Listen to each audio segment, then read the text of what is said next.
Armand s'acharne sur Ténor, pourtant il est resté muet lorsque ses amis du PCRN ont tué Mirabel.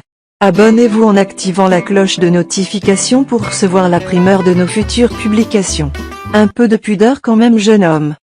Comme plusieurs téléspectateurs, j'étais moi également devant le petit écran samedi dernier, à regarder la cérémonie de remise des awards sur la chaîne Canal 2 International. Pour le peu que je sache, cet événement a pour objectif de décerner des prix aux artistes, question de reconnaître et encourager l'abnégation au travail, le talent et le mérite afin de susciter la saine émulation entre chanteurs, comédiens, humoristes, acteurs, producteurs, metteurs en scène, etc. Je ne reviendrai pas sur certains couacs de la cérémonie, sachant la conjoncture dans laquelle vivent les médias camerounais qui peinent à trouver de vrais sponsors et mécènes à même d'investir pour rendre attrayante une cérémonie comme celle-là.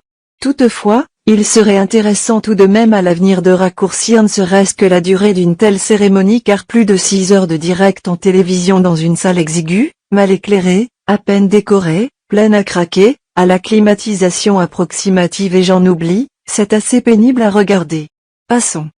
J'aurais pu faire l'économie de ce post dont je mesure fort bien le caractère subjectif, par conséquent tout aussi critiquable, n'eût été l'apparition en pleine cérémonie de cet artiste en photo d'illustration monté à l'estrade, prendre la parole, et, passez-moi l'expression, faire ça pour rendre hommage à sa victime. Quel culot, quelle indécence, quel raté. L'image qui m'est instantanément venue à l'esprit a été celle du papa de la pauvre jeune fille décédée qui lors d'un point de presse il y a quelques mois déclarait le visage plein de chagrin et de tristesse que ni un membre de la famille et encore moins l'artiste n'avait daigné passer le moindre coup de fil pour témoigner à sa famille et lui quelques mots de compassion. Pour le modeste parent d'une adolescente de 15 ans que suis-je, je n'ai pas réussi à supporter le choc, j'ai craqué, j'ai éteint mon téléviseur, j'ai foncé dans ce qui me sert de lit, et évidemment, le sommeil n'était pas au rendez-vous.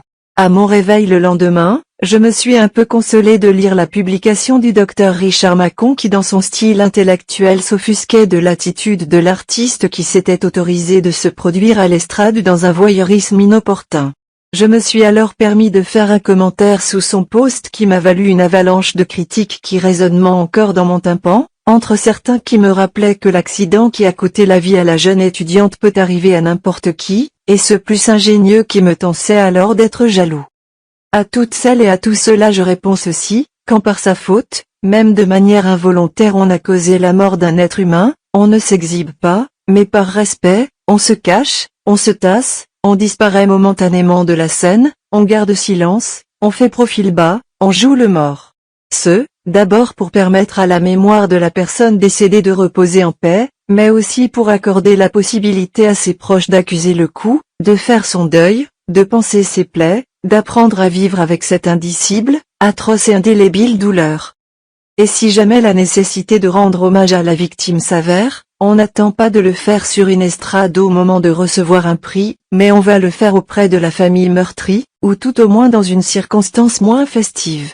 D'ailleurs même au pire des cas, lors de cette cérémonie, il aurait pu se faire représenter par une personne qui serait venue informer l'opinion qu'il renonce purement et simplement à ce prix qu'il ne mérite point à la suite de son homicide involontaire. Une telle attitude aurait été un peu plus acceptable, et moins choquante. En se présentant en chair et en os devant le pupitre, cet artiste a transmis un très mauvais message à ses congénères, à sa famille artistique, aux parents d'enfants, à ses fans, à ses futures conquêtes et au public, à savoir qu'il est pour sa part très rapidement passé à autre chose et tant pis pour les pleurnicheries à 2 balles de nous autres.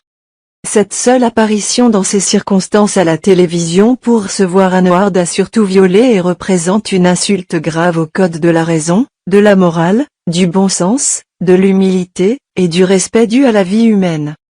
Je m'en voudrais également de ne pas stigmatiser le rôle trouble du comité d'organisation des Canals d'Or qui a malencontreusement contribué à remuer le couteau dans la blessure béante de la famille de la jeune Erika.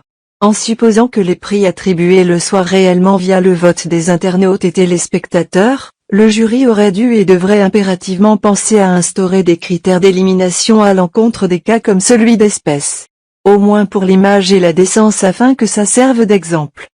On ne bafoue pas de manière aussi ostentatoire la mémoire d'une personne qui a perdu la vie dans des circonstances qui demeurent encore aussi floues, avec une procédure judiciaire encore pendante. Je rage. Au moins Ténor a reconnu les faits et allé en prison. Qu'a fait votre leader Cabral et vous-même pour ce viol et meurtre? Un peu de pudeur aussi vautour. Veuillez prendre 3 secondes pour liker la vidéo et la partager. N'oubliez pas de vous abonner à la chaîne YouTube, Boudman, sur le site www.camertv.info. À bientôt pour de nouvelles publications.